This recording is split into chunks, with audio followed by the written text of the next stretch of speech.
Remove dentures and loose jewelry. Get comfortable, take a deep breath, and come along for the ride. It is time for the Joe Mangiacotti Show on Powerhouse Station WCRN 830, and our affiliates and streaming on the TuneIn app. It's Joe time, baby.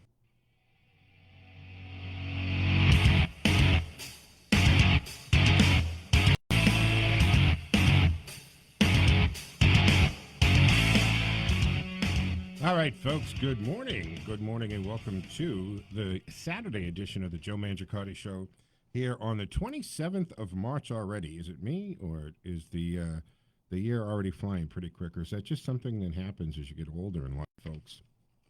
Probably that. All right, let's do this from the Box Drop Middlesex Mattress Outlet Studios. I'm Joe Mangiacotti, and this is the Joe Mangiacotti Show. Don't forget to find us online at TJMShow.com. Follow us on the social media platforms at Joe Mangi Show. That's M-A-N-G-I, Joe Mangi Show. That's Facebook, Twitter, Instagram, and yes, Parler and Rumble. These are the other platforms out there. And soon to be, folks, right? Soon to be a Trump platform of some type. The president let us know he'd be back on social media, but on his own platform. And will they call it like Trumper? Trumpster? I don't know. And what do you do on it? Do you Trump card? I don't know. I have no idea. But he, excuse me, he's alluded to the fact that he will be back on his own platform in social media. All right. So again, Joe Mangi Show, Facebook, Twitter, Instagram, Rumble, YouTube, Parler, same handle for everything. Our call-in line to join the conversation from our palatial but not overly ostentatious studios in Westboro, Massachusetts, it's 508-871-7000. That's 508-871-7000. We have our text line up and running. A lot of you do use that, and that's fantastic. I'm so glad that we put that text line up there. 617-297-8388. That's 617-297-8388. And it's connected to an email. The email is, well, exactly what you're doing. Text Joe on the radio at gmail.com. All one word. Text Joe on the radio at gmail.com. Don't forget, you can take us anywhere on the TuneIn app. That's right. Just punch in WCRN and take us anywhere. We also have the ability to just simply say, hey, Alexa, play WCRN, and she'll do that. No questions asked. You can reach the show off air if you have information, and a lot of you have done this. Just simply use our email, which is JoeMShow at gmail.com. JoeMShow at gmail.com. Our office number is 508-603-9778. And I miss that. Jean used to leave me 2 to 3 voicemails a week, and I think she's down at her sister's, from what I heard. If anybody knows where our friend, longtime friend, known as the God Lady, Jean, is these days, let us know. Call up Russ. We'll take it. Good morning, Russ. Good morning, Joe. How you doing, sir? Oh, not too bad. How about yourself? I am fine, and I'm excited. You know what's happening in hour 2 today? Oh, tell us, please. Yeah, old friend of mine is going to join us, right? And her name is Dream of Denver. So for all of you who are old enough and remember Gilligan's Island, right? Great show I grew up watching, of course. Yep, I have too. Yeah, it was on, I think, 64. Was it? I think it was actually 1964 it started. It was on for 3 seasons. It was only 3 seasons, right? Because I have seasons 1 and 3 on DVD in my collection, and the show ran from 1964 to 1967 on CBS. And I think there was only 97 episodes in total, which in the old rule of thumb in radio, people, is you needed 100 episodes to go into syndication, right, to reruns. If you had 100, that was enough to go into this. Well, Gilligan's has 97 because it only ran those 3 seasons, but it had an impact to this day. There are some places where you can see Gilligan's Island a couple times a day on the networks that, the old, I can't think of the names of Nick at Night, but I think maybe TBS might have. TBS is doing it, ET, right. They still run Gilligan's Island. And I would watch the show every week and say, maybe they'll get off that damn island this week. And then Gilligan would screw it up, right, when he'd knock something over, or he changed SOS to Sol for the astronauts watching the island. I mean, just everything. And then wonder, how much did they really pack for a 3-hour tour? Why do they have trunks and trunks of clothing for a 3-hour tour? And why were the millionaires not on their own yacht. And they addressed that in some, they made a couple of Gilligan's movies afterwards, and I think they addressed that. Something happened to their yacht at the last minute, and they had to take the SS Minnow. And the professor had more books with him, right, for a 3-hour tour. You had to suspend your belief for the premise of the show. But the point is, joining us in hour 2 is Bob Denver's wife, Dreama Denver, an old friend of mine. She's a fantastic lady. She's going to join us in the 7 o'clock hour. And she just has a new book out, actually. And it's about Gilligan, or it's Gilligan's Island, or Gilligan's Dreams, The Other Side of the Island, by Dreama Denver. And it's on Amazon, of course, but you can also do it straight through bobdenver.com, and that way she can autograph and personalize a book to you. Wow. And also, a few years ago, she had a book out, a children's book, 4 Bears in a Box, right? So these bears are in a box, great little story. That won, I think, like 9 awards, right, for children's books. It had big things. So anyway, Dreama Denver is going to join us in the 7 o'clock hour. We'll chat about her book and just kind of remember some of the fun times there. And they actually, so they created the Bob Denver Foundation while Bob was still alive. And of course, they do a lot of work for autism because their son Colin has severe autism. And he's going to be, I think he's 37 now. I was talking to her the other day. And they do a lot of great work for that. And they have a radio station in West Virginia called Little Buddy Radio, obviously named after the skipper's nickname for Gilligan, right? My little buddy. So it's so they use that for a lot of things. So anyway, it's just a little fun for this Saturday morning, 7 o'clock. Dreama Denver will join us, and we'll talk about Bob Denver and the foundation and the new book, Gilligan's Dreams. And she really does open up a lot in that book. So that's great stuff coming up. All right, folks, 508-871-7000 to join the conversation. 508-871-7000 from the Box Drop Middlesex Mattress Outlet Studios. And reminding you folks that John down there at Dropbox, or Box Drop rather, I always want to reverse that, but it is Box Drop Middlesex Outlet. And he does it by appointment, his hours. And that's the big thing you got to remember. So when you catch that number, you just call him and you tell him, I want to come down and see what you have. And like I said, I went down, I ended up I was going to buy a mattress and power base from the big chain store there, the brothers owned, and literally I went down to see John, and I ended up getting a better mattress.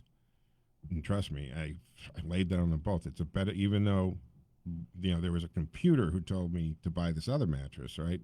Much better mattress, and the base has the massage and heat in it, which the other one didn't. All of it, I'm paying less than half. So take what I was going to pay at that other place, cut it in half, and then take another $300 off. That's what I ended up getting better stuff for at this drop, at the Box Drop Middlesex Mattress Outlet at 50 Main Street in Ashland. All right, folks.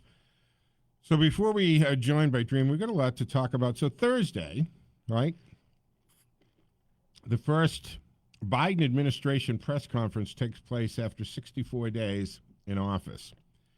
And of course, the media, everything is softball here, and the media is just thrilled with this. The spin's going to be there because we know this. I mean, the mainstream media, let's talk about the 5 major networks, right, with Fox included, and they're just the cheerleaders for the Democratic Party. They have ignored the questions that need to be asked when it comes to Joe Biden and Hunter Biden, Don Jr. was never off limits when it came to Donald Trump.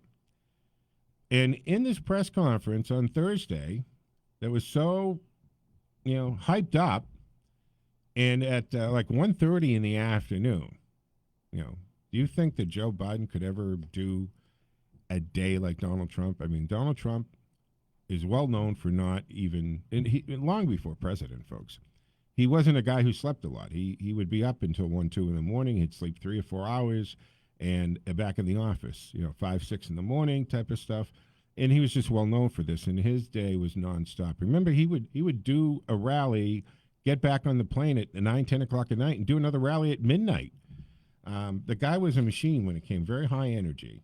And so why did we have this major press conference at 1:30? I'm assuming 8, 9 o'clock was too late for Joe's bedtime. I can only guess at that. But during this entire press conference, not once did anyone ask about COVID-19. No questions whatsoever. And that just seems odd.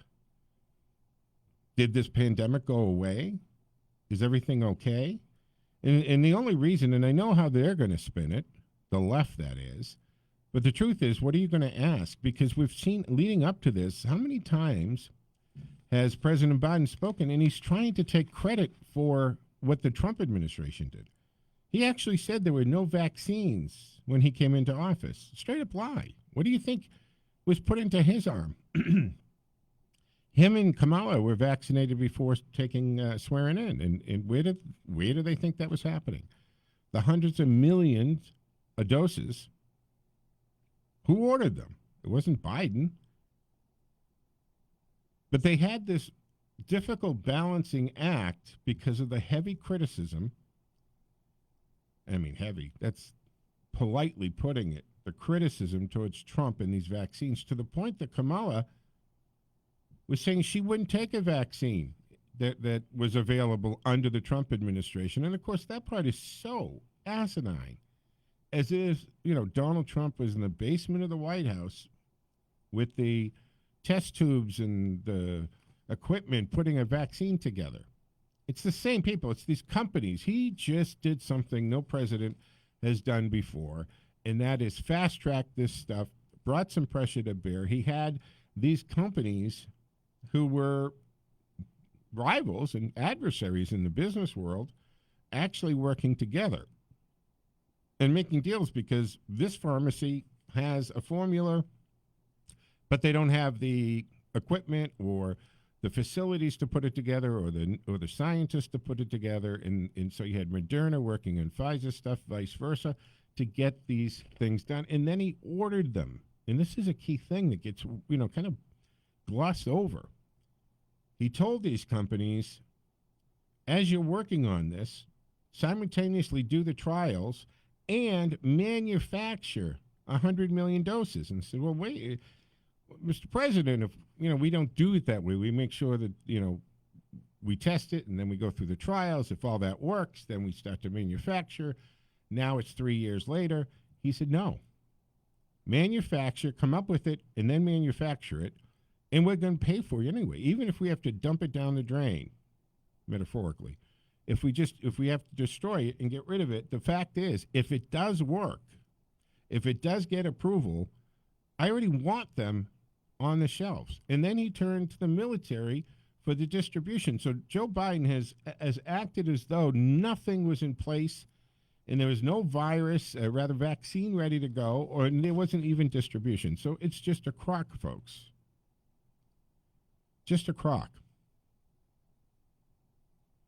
And he has made references that he's responsible for the vaccines in ordering all these. There were 100 million ordered before he took office, and there were only 50 million had been put into arms. So are we supposed to really be impressed with him ordering more doses?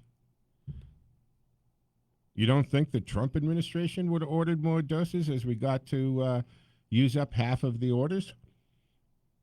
Or half of the vaccines that were already made? Of course not. So here's this press conference, 1:30 in the afternoon, and what's interesting is the notes in the cards. So he comes out, and we know by this point, because he always walks around with those cards in him. And I'm not saying it's a bad thing to, kind of have notes. I do it. Here's my little to-do list of points that you want to talk about or things to remember. But you have to remember that the world is also watching. And they watched a high-energy, go, boisterous, towering of a man for 4 years who took press conferences on a regular basis, who would stop Every time he couldn't walk to Marine One without stopping and fielding questions without any screening or lists of who to call on. So what's interesting is Joe was in this press conference, and they provided him and his staff, and the powers to be, provided him with a list of the reporters to call on with their pictures, by the way, to make sure that he knew who they were. Because as we've seen, Joe has a hard enough time remembering the people who directly work for him, part of the, remembering the names of people in his cabinet, remembering the names of generals, and that they call that thing over there, that where they do that stuff. Yeah, Joe, that's the Pentagon. So he's slipping quickly. So what came out of this, by the way? He announced that he was going to run for 2024. That was news. That's news, folks. He was telling us he was going to be a one-term president. He wasn't going to run. This was a big thing. And the fact that he drops this bomb in the middle of this press conference that he's going to run again in 2024, that was kind of a huge deal. No more, no bigger surprise to anyone than Kamala Harris, who I think has every intention of being president long before 2024, by the way. So that was a pretty big, piece of information he dropped. And he has the list with the pictures of the reporters. And what was interesting is Peter Doocy, who is the Fox White House now, right? He was covering Joe Biden on the campaign. He got and it's a pretty good assignment. It's a plum deal for you if you're in that line of work, and that's what you're doing, to get assigned as the White House pool reporter. You fly on Air Force One in the press part of the plane. You're in the briefing room. You get to follow the president around wherever he goes. It's a pretty good gig. And that also usually leads to a nicer gig, right? I mean, you see usually was it John Roberts, who had the gig before him, now has an anchor show. And so it's a good gig to have. But Peter Doocy asked the White House afterwards to Jen Psaki, said, hey, and I noticed that the list that the president has to call on, and remember what the White House did? They asked for the questions to be sent ahead of time. Now, any one of these things is pretty eye-rolling together, but when you start combining the fact that they do this list of who he can call on, what news outlets, and they leave Fox off. And Peter Doocy brought that up in the conversation with Jen Psaki. He said, I noticed that we're not on there. Fox, out of the 5 major network pools there, you got ABC, CBS, NBC, CNN. Fox is not on the list for the president to call on. Of course, she tried to turn around and say, well, don't I answer your questions? Don't you ask the president questions? Yeah, only if I yell at them. But you missed the point, Jen Psaki. The question, as the left does so many times, is they absolutely just pivot and change the conversation. The question posed to you here was, why isn't Fox on the list that the president is holding with Peter Doocy's picture there and Fox News? And he is scripted, because it's everything he does is scripted. He's scripted to ask Fox to ask a question. They just won't do it. The Trump administration never required questions to be put in advance, in writing in advance. I mean, this is absolutely Orwellian on every level. This is just, you're going to give us your questions in writing, and you're only obviously, if they like the question and they have an answer they think is great, well, they call on you. Whereas the Trump not only did he call on the news outlets that had a adverse relationship, he would do it first. He'd go to Jake Tapper first. He'd go right at them. And he'd also tell them what he thought of them. You guys are fake news. Remember Trump used to do that? And even Joe Biden, during this press conference at one point, made reference, because when they asked about him, once he dropped his bomb about running in 2024, then the question is, do you think he'll be running against Donald Trump? Joe laughed at that. He said, I don't think of it, Donald Trump. Well, they even, and this is important, folks. Joe Biden said, I don't know if there'll even be a GOP in 2024. I don't think I'm reading too much into that when I say, what? Because what's happening? Again, let's always step back and take the 30,000, in the sky look at things. Because this H.R. 1 and these election bills, they're pretty much designed to never allow any challenger to the Democratic Party, especially a Republican, to win an election again. What's in that bill? They want to do away with signatures, verifying signatures. They want to do there's 37 voter ID laws right now in the country that would make all 37 of those illegal, and you could never have a voter ID law put into place. Mass mail balloting, ballot harvesting, all that would happen. Well, by the way, in Iowa, we have the second congressional seat won by a Republican by 6 votes, verified by a nonpartisan state board twice, and Nancy Pelosi wants to seat the Democrat because she has the slimmest margin that the Democrats have had in a long time. And she thinks it's well within her power to decide who gets to sit, regardless of what the voters said. And the challenger didn't go through the courts. She went straight to the House of Representatives to say, no, I don't care, the votes are there.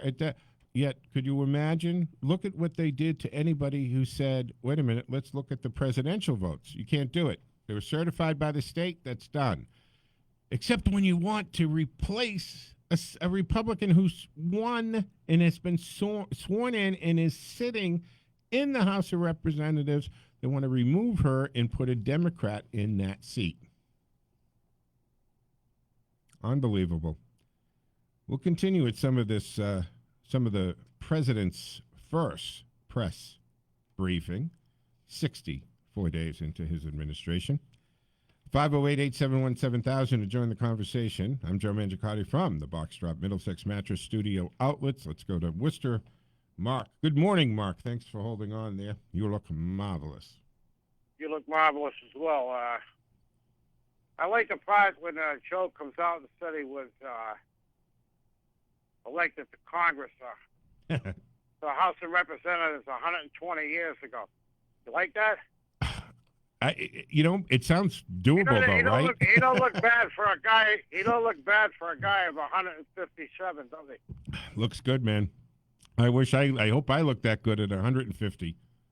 Wow. I didn't you know what I got from that? It was everybody knows that with an IQ over 100, it was a scripted and choreographed dog and pony show. Mm-hmm. I mean, like a Broadway play, Mm-hmm. And I couldn't believe how hostile the press was. They were so combative, Yeah, they were tough on him. They were tough on him, All right. The first question he took was from Zeke Miller of the CIAP. I mean the AP. Okay. He's a real. He was very combative. Zeke Miller of the AP. Yeah. He was number one. The second one was Yamish Al-Sindor of PBS NewsHour. That's another very hostile operator right there. PBS NewsHour, wow. right? Yeah, they're really tough on this administration. Then you got Cecilia Vega of Disney Entertainment. I mean ABC News, chief White House correspondent. She was number 3. And last but not least, Janet Rodriguez of Univision, who hates Trump's guts also. So that was the lineup. the first four.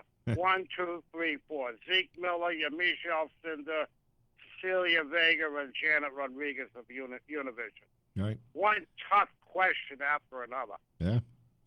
I mean, absolutely incredible. It was just so ridiculous where they pretty much said, so, Mr. President, where you're so awesome and cool and wonderful, and people want to come here because you're such a nice guy. What's it like living in the White House? I mean, that's the level of questions that they give this guy. Yeah.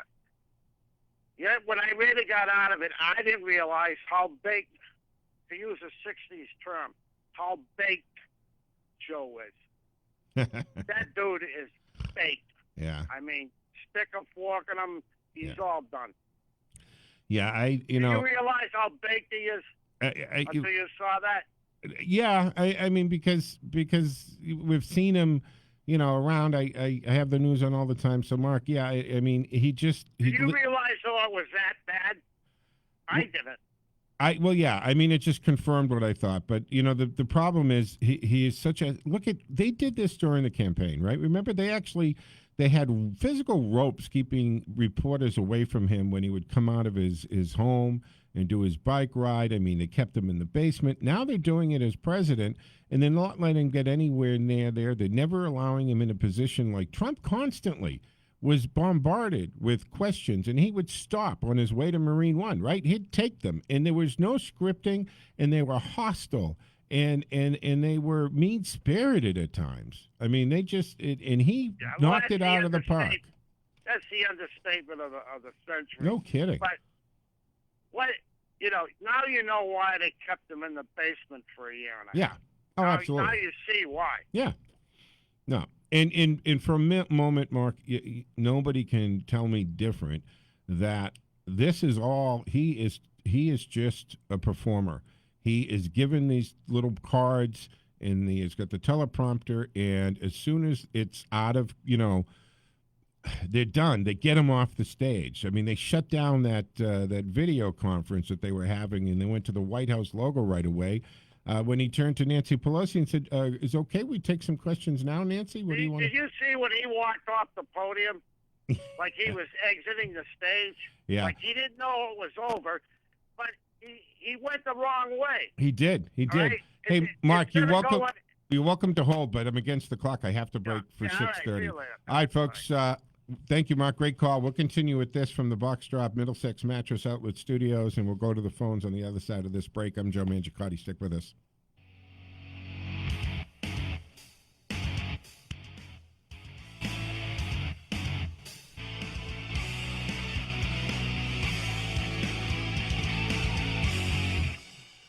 Hey folks, Joe Mangiacotti here, and you might have picked up on the fact that I've recently moved and was taking the time to purge the clutter and freshen up some of the furniture and decor. And there is no better item to freshen up than your bed. That's right, your bed is the most important piece of furniture you have. After all, you spend more than a third of your life on it. I checked out the huge, once family-owned stores with tens of thousands of square feet of showroom and warehouses and movie theaters and food courts and shows and the overhead that goes with them. But then I discovered a true family-owned shop. John Rosenfeld and his son have a small showroom and warehouse right in Metro West, 50 Main Street, Ashland. John and his family are actually there in person. They do keep hours, but will meet you by appointment. That's right. John will meet you when it's convenient for you. I first bought a mattress from the big store the brothers used to own and a power base that moved the head and feet, but then I met John and checked out his showroom at 50 Main Street in Ashland and online at boxdropmiddlesex.com and ended up with a better mattress and power base that also heats and massages, all for less than half of what I was going to spend at the other place. Box Drop is a discount mattress store, and John specializes in clearance and closeouts and buys directly from the manufacturer with low overhead and just family employees, passing the savings on to you, and you can see it reflected in the price every day. Click boxdropmiddlesex.com or call John on his cell. This is his cell number, 508-579-9309. That's 508-579-9309. And find John on Facebook at Box Drop Middlesex. John loves referrals, and this is the best referral I've given so far this year. Dropboxmiddlesex.com.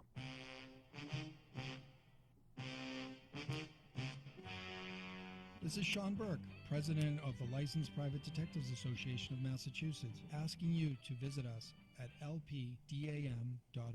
when you think you need a private investigator. Don't let your emotions negatively affect your future. Get your answers through a Massachusetts licensed private investigator. Get the facts without risking your credibility by unknowingly committing a criminal offense. You need a license to perform investigations in Massachusetts. What are some types of work that requires a license? Any type of surveillance, interviewing someone for a third party, background and asset checks are just a few examples. For more on this, visit us at lpdm.org and tune into AM 830 WCRN Sunday mornings at 7:30 for case files from the LPDM or anytime at lpdmcasefiles.com.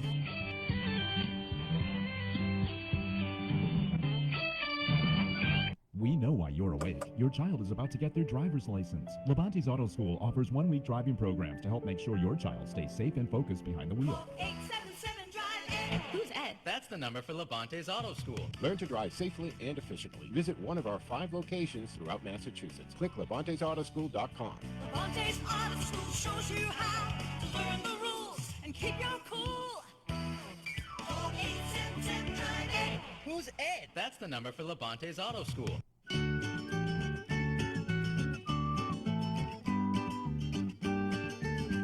This is Find a Forever Home for Teddy's Friends, brought to you by the Cantiani Insurance Group with locations at 318 Plantation Street and East Douglas Insurance. This week's candidate comes to us from Buddy Dog in Sudbury. You should get to know Scooby. He is a handsome young goofball from South Carolina. He loves everyone he meets, humans and pups alike. He does like to play hard, so roommates of any species will need to be sturdy and confident enough to handle him. So a large fenced-in yard would be a pretty good thing for Scooby. He would not do well in a small home or apartment. He's a 2-year-old neutered male, unknown breed mix, about 70 pounds but a healthy weight. He was found as a stray in South Carolina. He is food motivated and he does know sit, so training will be pretty easy and some basic obedience training is recommended. Again, Scooby comes to us from Buddy Dog in Sudbury. For more on Scooby, check out Teddy Goodpup's Facebook page for links and pictures and of course information how to visit and maybe even adopt Scooby and bring him home to his new forever home. Find a Forever Home is brought to you by Cantiani Insurance Group with locations at 318 Plantation Street and East Douglas Insurance and anytime at 508-791-2088.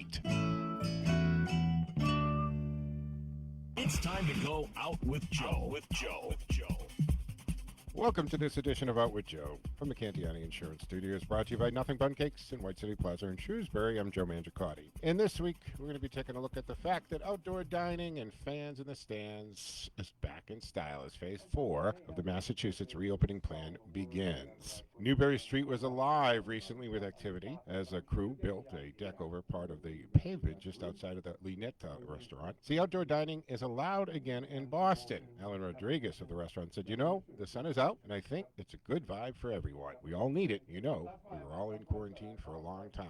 No kidding, Alan. Well, it comes as Massachusetts has moved into the next step in its reopening plan. Fans are allowed back in the stands for professional sports at 12% capacity. With Bruin players in quarantine, fans are hoping to get into the Garden later this week. Also back in the game, wedding venues like the Fairmont at Copley Plaza can now host as many as 100 guests for its inside event. Dance floors are also allowed at the events now. So as people go to stay at hotels in these venues, you know what they're doing? They're going out. They're having dinner in neighborhood. They're using taxis. And they're even checking out tourist attractions like the aquarium and other historic sites for that matter. Despite the excitement, some have been concerned that the state's reopening is moving too fast and could lead to another surge. A group of organizations, including the Massachusetts Teachers Association, color me surprised. Of course, they sent a letter to the governor urging him to reconsider, who would want to put an end to a very long paid vacation? Positive COVID cases are on the rise in Massachusetts, but with the vaccination numbers increasing, the governor had said the timing does make sense. For more on dining news and information, check out withjoe.com. We suspend the Music Minute for obvious reasons, but follow us on social media at Out With Joe. Out With Joe has been brought to you by Nothing Bun Cakes in White City Plaza, Shrewsbury, on Facebook at Nothing Bun Cakes Shrewsbury. Have you heard of the hottest new bakery around? I know you heard about it right here. My friend Al has opened Nothing Bun Cake in the White City Plaza in Shrewsbury. Nothing Bun Cake is a bakery chain and is locally owned and operated by my friend Al. They have bun cakes ranging ranging from bite-sized to tiered, plus platters, candles, and cards. For any occasion, function, or just to have around the house or office, stop by and check them out. Everything is baked from scratch and on site. Nothing beats a sweet surprise. And until you try one of Al's bundt cakes, you haven't tried a real bundt cake. Stop by and ask for Al. Tell him Joe told you to stop by. 98 Boston Turnpike, White City Plaza, near Planet Fitness, Shrewsbury, and on Facebook as well, Nothing Bundt Cake Shrewsbury. To join the conversation, call 508-871-7000. That's 508-871-7000. Now, here's your host, Joe Mangiacotti.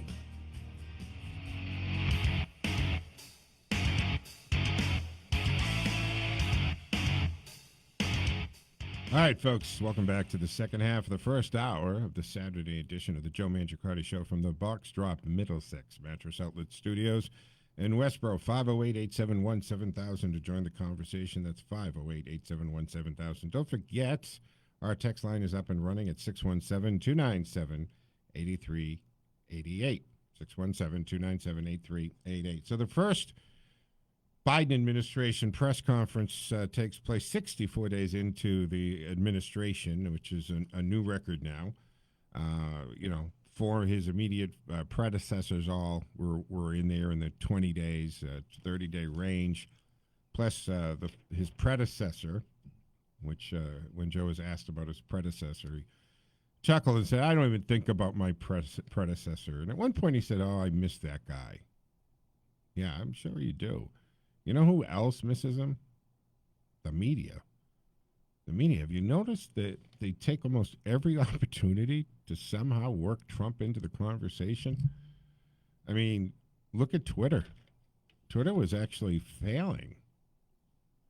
It was, when he announced for his candidacy for presidency and started tweeting, I mean, they picked up millions and millions of followers, and then they ban him. What's going to happen when Trump comes back with his own social media platforms? He came out with that a week ago, right? He'll be back in 2 to 3 months. Will it be a Twitter type thing or an Instagram thing or a Facebook thing? And what's the hottest thing now? Isn't it? I get from the younger people in my life that Instagram's the hot one right now. They're backed off Facebook a little bit because mom and dad are on Facebook. Mom and dad had figured out Facebook. So it's not as desirable for the kids to be on that as well. But this press conference, media was very quick to tell us just how wonderful it was and how wonderful it was to have such a great leader back at the helm. And have you noticed that they take every opportunity to refer to this border crisis as a mess they inherited, which is so strange to listen to this because under the Trump administration, it was the lowest illegal crossings in 45 years. He had arrangements made with the Northern Triangle countries, and it made sense that you waited before entering the country for your asylum. Because you know what? 80-90% of these asylum claims, they're rejected. They're not for real. And the Biden's policies have created this disaster, and they are aiding and abetting the cartels in sex trafficking, human trafficking, fentanyl trafficking. Get it straight. What the Biden administration doing is inhumane. And the fact that they will we get in to see these soft-sided cages that you're putting these children in, which Biden, on his own words, the majority of these illegals crossing are 14 to 17-year-old males. He says, yeah, of course I will once I fix it. Then they let one official camera in, not into the detention center that's actually being held at, but one of these ones they're relocating them to, and they want us to believe those are the conditions. But yet we have Democratic congressmen like Representative Celia who gets in there and takes some pictures, and we saw the real conditions. And they are horrible. And don't forget, it's Biden who told us the real ages. And then he tries to feed us this malarkey. Yeah, I'm bringing it back. Joe, you're bringing back the word malarkey. I love it. Tries to feed us this malarkey that this all has to do with the weather. Just like the wind was why he tripped up the stairs in Air Force One. It's just the weather. First of all, no, Joe, historically, it's May. It's May is the big month usually, not February. And it's 191% increase from the same time last year. So stop lying to us about it's seasonal and this happens this time of year every year. It just doesn't. It's a crock. This is a smuggler's paradise. You had Cruz and Senator Graham down there the other day, and they have the video on the river. The kids just coming across in boats. And again, that Representative Henry Cellular, he's the guy who released those pictures. And he is a Democrat not getting any cooperation. And he's saying we got to stem the surge at the border. It's happening. Biden's blaming it on the seasonal. But we've seen twice the apprehensions. And it's triple with the children. So those 14 to 17, it's triple because it's a business. And the best that ICE and Border Patrol and DHS can put is somewhere between 14 to $20 million a week the cartels are making on human trafficking. And then, by the way, there's a story out there that now California, right, their agency that handles foster kids are contacting all the foster parents in California and saying, hey, can you take a half a dozen or a dozen kids? Can we relocate these kids? We got people showing up in the border in Texas taking minor children with no DNA or proof that they're related in any way, shape, or form. So calling all pedophiles, you want to go pick yourself up a teenager? Head on down the border. They're giving them away. This isn't bizarre to you? No one is going to ask these questions. Where is the DOJ in all of this? 508-871-7000 from the Box Drop Middlesex Mattress Outlet Studios. I'm Joe Mangiacotti. Let's go to Bruce in Northbridge. Bruce, thanks for holding on. I know you've been on for a while. This press conference makes me sick. Okay? Now, people, I know I'm not telling you anything that you don't already know, but Joe Biden was being used to get their agenda elected twice. Obama didn't really have too much sense across the country, so they needed a name to push him through the line, and Joe did it for him. Yeah. Okay, he had no foreign knowledge, so Joe pushed him to the line because Joe had the experience. Well, he certainly has the experience of taking dark money from foreign nations. He knows how to do that really well, Bruce. Yeah, I understand that, but I'm just saying, this is the second time the DNC has pushed this guy through so they can get their agenda through. And this time, his mind is so far gone that all they're doing is making up things that they want to pass through. Yeah. And he's just signing his name. Yeah, Bruce, this is you know, I look at Joe Biden, and I don't know if you know who Jeff Durham is with Walter, the ventriloquist. Well, this is exactly because Joe Biden's Walter, they literally look the same, by the way. Go to my Facebook page because I had to put those pictures up. Joe Biden looks like Walter, and instead of Jeff Durham with his hand up his back controlling him, it's Barack Obama's hand. That's the invisible hand here. And if you go back to the primaries and the Democratic primaries, if we remember that few day stretch, right, when New Hampshire was going and Joe was going to lose there, he left the state. He went down to Carolina, and was it Clayton down there endorses him? And the next thing you know, phone calls are made, right? And I remember this. I know it got glossed over in the news, but phone calls got made. Who do you think made those calls? It was Barack Obama or his agents who called, and Kamala and Pete Buttigieg. They all drop out. They clear the path for Joe Biden because they're just going to usher him in. And what's perfect? The pandemic gave a wonderful cover because, hey, he has a legitimate excuse not to be out there on the cuff, being exposed to press and media without any control. They can put him in the basement, and even then, there were tons of mess-ups and gaffes and so forth that happened. But they had it was all orchestrated. It was all a big show. They didn't let media near him, and they just transferred him from his literal basement to the metaphoric basement called the Oval Office, and they're still doing it. He's going out there with scripts and what to say, right? When he got to that China issue, and he read, right, that's concerning. And for a moment, Bruce, do you not think that we are being laughed at?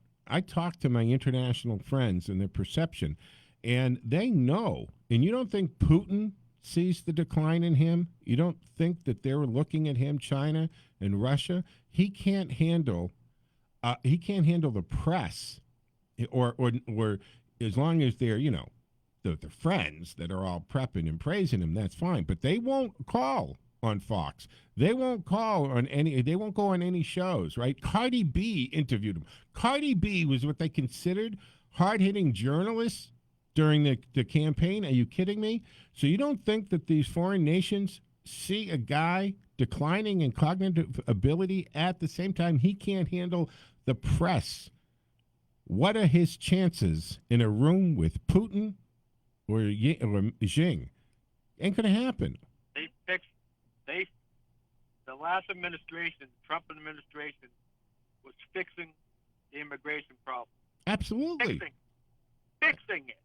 And these clowns come in, destroy it, and a legitimate question is asked of the vice president, and she laughs like a schoolgirl. Oh, that cackle, you mean? Oh, my God, that cackle. I don't know how to describe it other than a cackle. Go watch it. It's ridiculous. It's ridiculous. And she laughs at serious questions. And Bruce. That was a serious question. Remember, in the debate, this is the woman.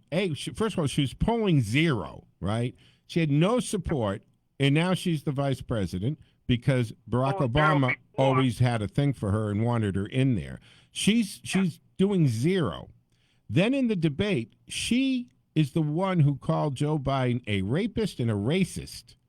And then now we supposed to believe for a moment that he selected her? Not in a million years. If a woman in a debate, during the primary called you a racist and a rapist because she said she believed the accuser, are you going to seek her out as your running mate in the person to take over as president in the event of your resignation or other? No. Yep. Absolutely not. I wouldn't even speak to that woman the rest of my life. So he had. So that tells us he had nothing to do with the selection of his vice president, and he has nothing to do with the policies and the agenda going forward. It's being spoon-fed to him, and he's being told what to do. And they say, Joe, put on the bomber jacket, put on the Ray-Bans. You get to fly around in Air Force One and be cool, and you go down in the history books as the 46th president, and that's that. And, hey, you've got tens of millions, maybe even hundreds of millions of dollars in the dark money from our enemies that your Biden family, corrupt families put together. The folks entering the working world, I have a niece and a nephew that think I'm a horrible person. And I go, you realize that he's a racist. You realize he was called out for being racist. And they're like, oh, no. He took it back. They apologized. He took it back. Yeah. Okay? You know what? He took it back. You know what? Hey, Bruce, as recently as October 28, right, at a campaign rally in Charleston, West Virginia, during the time that Biden was running for VP. There are pictures with him and his friend, and he eulogized him, and that is Byrd, right? Remember West Virginia Senator Byrd, who was, in fact, in the KKK. Okay? And this guy here, in order to start a Klan chapter, and they call that a clavern, right, in his own town, Byrd was tasked with recruiting 150 people to the Klan. And when he involved enough people to start the clavern, and a unanimous vote among the recruits named him Exalted Cyclops of their group, which is the highest ranking position in a chapter. So here's Joe Biden chumming around with the Grand Poobah of the KKK, eulogizes him at his funeral, and it was the Biden amendment on the busing issue. He was so against busing, and he made the comment about his not wanting his kids to have to go to school in a jungle. His words, folks. All on video. Yeah, it's all on video. He's also the guy who talked about going into the 7-Eleven. You can't do it without an Indian accent. And he referred to Barack Obama, the president, right, the guy he's running for president with, as the first clean, articulate black candidate. What would happen if Donald Trump referred to Barack Obama as the first clean and articulate black candidate? Do you think he would have been crucified, man? Crucified. And Joe Biden gets away with all of this because it's just simple Joe. It's Uncle Joe. He says these things, but he doesn't mean it. And like your niece or your children or nieces, whatever, say, oh, he took it back. Have you noticed everybody on the left is always allowed to apologize and move forward and evolve? They can evolve. Obama kept on taking shots at Bush when he was out of office, and he kept on saying it's his fault, his fault. We heard that, right? Yeah. Now we're going to have the same thing happen here, and when Trump opens up his platform and starts giving them real examples of them screwing up, wait till you see what the left does. They're going to lose their mind. Yeah, it's already happening. I mean, the stuff that they're trying to say, first of all, Biden is trying to take credit for everything that is going good right now, including unemployment dropping. 100 billion files have been made. There's 300 plus legally documented citizens of this country. 600 million versus 300 documented. It's already been made. Okay, they're adding stuff to send it across the world.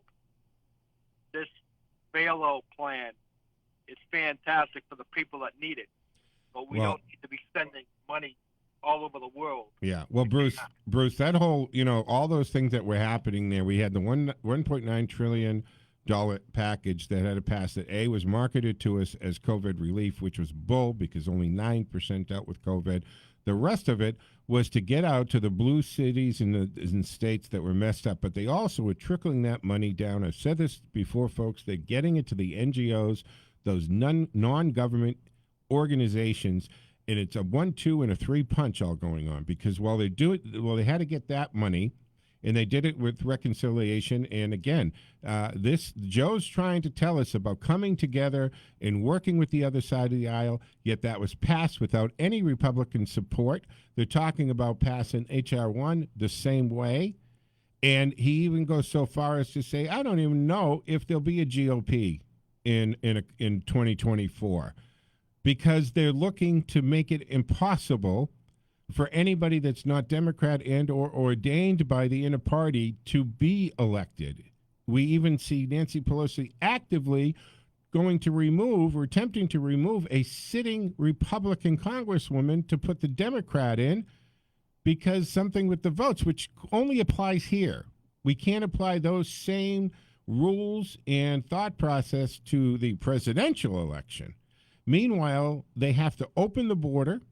And it doesn't matter how much we bitch about it and how much we complain about it. They're just doing it anyway because they need all of these people to come in, and they're using that money trickling down from the $1.9 trillion through the NGOs to relocate these illegal immigrants. And what does H.R. 1 do? And what does the election bill do? It says everybody in the country is automatically registered to vote. And they want to nationalize the election, which is totally in violation of the Constitution. And that way, illegals instantly can vote. They're going to get driver's licenses, and then they're shipping. Now, he's already shipping illegals up to the Canadian border to be processed up there, because the Canadian border, they're playing cards most of the day, and they're hot. They don't have the volume, right? So flying them up to the Canadian border to process them up there. Then they're putting them on planes and buses without any COVID testing whatsoever, and we know conservatively that it's 10% positive COVID rate, and they're sending them out to states. And what is the first thing they're going to do? They're going to make sure Texas has a lot of them, so they can turn Texas purple, if not blue, because they're going to relocate all of the illegals into red states, soften that up so that those red states become purple, if not blue. There's a 1, 2, 3 punch going on here. And if you don't think that all of these things are part of a bigger plan and are connected, you're not paying attention, folks. Bruce, thank you so much for the call. I appreciate it. Always a great call. Ken and Bolton, we just have a couple minutes before the top of the hour. Sorry for the time-wise, and thanks for holding on, man. Hi, Joe. Hey, just Ken. wanted to quickly mention that quite some news on the Sidney Powell defamation case related to Dominion. I think it's fair to say that she went to the dark side, and her life, really, and profession is now ruined. Hers? Yeah. Yes. Yeah, she could have handled that a little bit better, because she had good basis there. And, you think that she would have learned, even when you have something that's so explosive, you've got to let it out a little bit at a time, and you got to be very careful in how you do it. But she never went to a court to give her evidence, so right, and we that's have no reason to believe she actually had evidence. Well, that's the problem. Is you gotta do it a right way and a wrong way, and she didn't do it. And it's great to know and hear this stuff, but you have to back it up, Ken. She has to produce some evidence, a source, an interview, a video interview, or a written interview based on good notes that can be confirmed and collaborated. I mean, something. And then you have to get to court. And the problem is, all these court cases, Ken, they kept going to court without standing. You got to make sure you have standing. The right person who has the standing, which means that they have damages to be suffered, has to be connected to the case. If you have nothing to do with it, then you can't be part of that case, and you don't have standing. Ken, against the clock, but you can stay on, and we can talk in the next hour. We're also going to have folks joined by Dreamer Denver in the next hour. Just in a few minutes, she's going to join us. Bob Denver's wife, Gilligan's wife, will join us, and we'll talk about her book. But Ken, this conversation isn't over, so you're welcome to either hold on or call back in a few minutes. All right, folks, I'm Joe Mangiacotti from the Box Drop Middlesex Mattress Outlet Studios. Stick with us here, and I'll be back in a few moments with Dreamer Denver.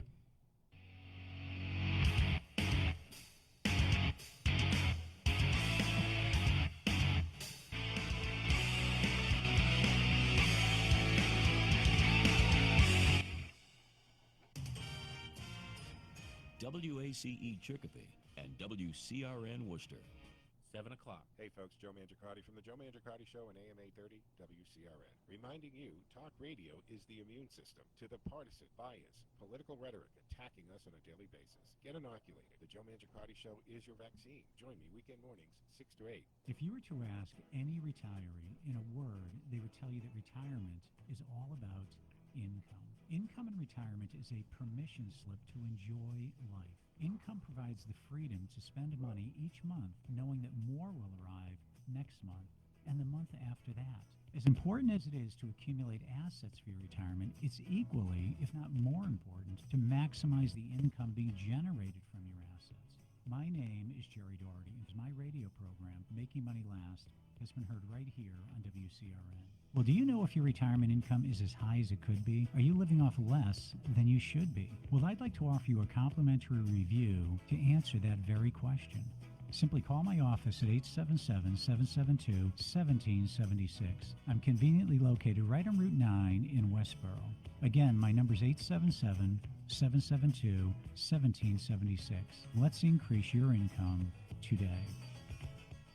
I want to tell you what Cantiani Insurance has been able to do for me and Teddy. We stopped in to see Paul Sr. and the great staff at 318 Plantation Street. They've been handling my car and business insurance for years. Teddy was making his way around the office, and they let me know. They now offer pet insurance. For a fraction of what one visit to the vet was for Teddy, they could cover him for a whole year. I know you treat your furry family members like any other family member, and as well as I do Teddy. The professional staff at Cantiani has been providing courteous service for over 40 years, with integrity and personalized service, making sure that your insurance actually protects you and your family. With 2 locations, the 318 Plantation Street in Worcester and East Douglas Insurance Agency, located at 306 Main Street in Douglas. For home, auto, business insurance, and now pet insurance, click CantianiAgency.com or call 508-791-2088. 508-791-2088. So are you tired of being tired? Well, then it's time to get the tea. Hey, it's Lisa here to tell you about this all-natural, all-organic tea I've been drinking that has had great results for over 20 years. It's called Life Change Tea, and it's specially formulated to help detoxify and cleanse your kidneys, liver, colon, and blood all at once. The colon is one of the most ignored organs in the human body. The faster that waste is eliminated from the body, the less time that waste sits in our intestines, spreading toxins to our bloodstream. This tea helps cleanse chemicals caused by outside intruders from our entire digestive system. And get this, weight loss can be a side effect. And with continued use of the tea, you can experience clearer, healthier, younger-looking skin, increased energy, and a happier outlook on life. So if you're tired of being tired, get the Life Change Tea at getthetea.com. That's getthetea.com. And like me, you'll be glad you did.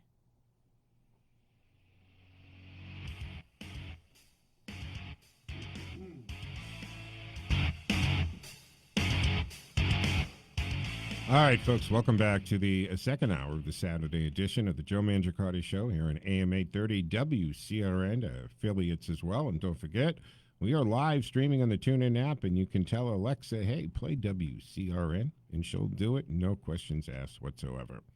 As we broadcast from the Box Drop Middlesex Mattress Studio Outlet, I'm Joe Mangiacotti. Our phone number is 508-871-7000 to join the conversation from our palatial but not overly ostentatious studios in Westboro, Massachusetts. Our text line is also up and running at 617-297-8388. 617-297-8388. And don't forget to follow us on all our social media platforms at Joe Mangi Show. That's M-A-N-G-I, Joe Mangi Show.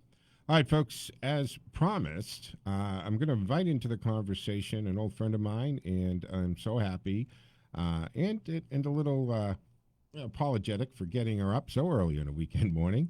Dreama Denver. Dreama, good morning.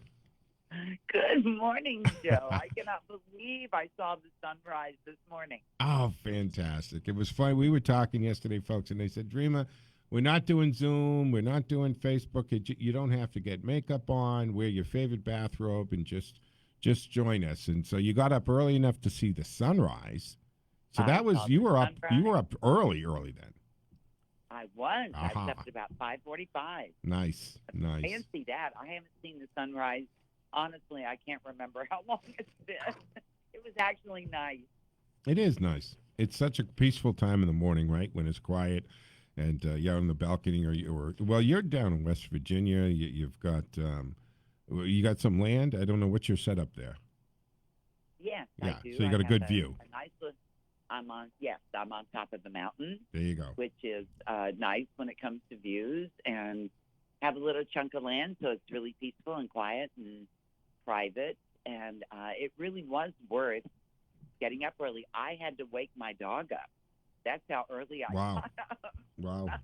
Well, I have to do that with Teddy usually. Teddy's pretty much when I wake, especially on a Saturday and Sunday, And he's on the bed, you know, and I give him a little nudge, and he just kind of turns his eyes to me like, seriously? It's like, yeah. We're getting up now. Yeah, buddy. You can stay there while I go shower. Don't worry about it. But let's tell people what's going on here. This is Dream of Denver, who is the wife of Bob Denver, Gilligan, right? This a show that certainly people in my generation we grew up with. In earlier in the beginning of the show, Dreama, I was talking with Russ about this because Gilligan's Island only ran 3 seasons, and I think it's 97 episodes altogether, which is amazing because the impact that Gilligan's Island has had and the fact that it is still in reruns today. And there are some cities you can watch it multiple times a day because they're just running it. And what an impact. I mean, people, right, what Mary and Ginger, that's been a debate literally for 60 years, right? They call that the ultimate dilemma is what they call that. Yeah. I mean, today you still got guys in bars debating the two, Marianne or Ginger. Right. And what it was, it's like those two ladies, right? Mary Ann is that wholesome girl next door, right, from Kansas or wherever she's supposed to be from, or you've got that glamorous movie star, right? That's right. You know, so which one it is? Yeah, so that's happened. You've got, and of course, everybody knows My Little Buddy, what that means, right? The nickname the skipper gave to Gilligan. Right. So, you know, here you are. Tell people now, you actually met Bob Denver in the acting arena, was it not? Weren't you guys doing something together when you met? It was, yes. I was in Florida actually visiting my family when a friend called me and said, you know, they're auditioning for Play It Again, Sam. That's the Woody Allen show for theater folks who would know that. Over in St. Petersburg, you should audition. You'd be perfect. And I said, okay. So I went over and auditioned and got the part. And I said to the producer after they told me I had the role, I said, so who's going to be starring in the show? And she said, Bob Denver. And I literally went, Gilligan? Gilligan? Yeah. And she was like, yes. And I went, oh, seriously, I'm going to have to kiss and hug Gilligan, honestly? And she said, well, if you want the part, yeah. And I said, no, I want the part. Yeah. Little did I know I would be kissing and hugging Gilligan for the next 30 years. It was one of those things when we met. This sounds corny, but it was true. Yeah. It was electric. Wow. We shook hands, and even the cast later on told us that they could all feel it. But from that moment on, Bob and I were together. So, you know, close to 30 years, so until he passed away. So it was the real deal. Right.